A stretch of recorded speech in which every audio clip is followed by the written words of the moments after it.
বৈষম্য বিরোধী ছাত্র আন্দোলনের প্ল্যাটফর্মটা এখন বৈষম্য সৃষ্টির প্ল্যাটফর্মে পরিণত হয়েছে বলে মন্তব্য করেছেন গণ অধিকার পরিষদের সাধারণ সম্পাদক রাশেদ খান। একই সঙ্গে এটার পবিত্রতা রক্ষায় প্ল্যাটফর্মটির কার্যক্রম স্থায়ীভাবে স্থগিত রাখা দরকার বলেও মনে করেন তিনি। শনিবার 2 আগস্ট সামাজিক মাধ্যম ফেসবুকে দেওয়া এক পোস্টে এসব কথা বলেন রাশেদ খান।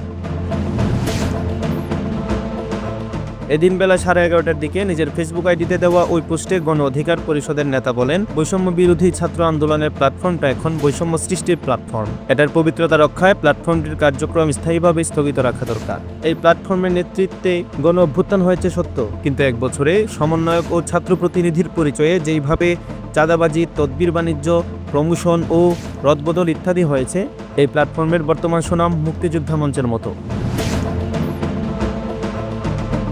গণ অভ্যুত্থানে নেতৃত্বদানকারী এই প্ল্যাটফর্মের এমন অপমৃত্যু কারো প্রত্যাশিত ছিল না উল্লেখ করে রাশেদ খান বলেন, সার্বজনীন প্ল্যাটফর্ম হিসাবে এটাকে ইতিহাসের পাতায় সংরক্ষিত রাখা দরকার ছিল, যাতে সবাই প্ল্যাটফর্মটিকে ওন করে।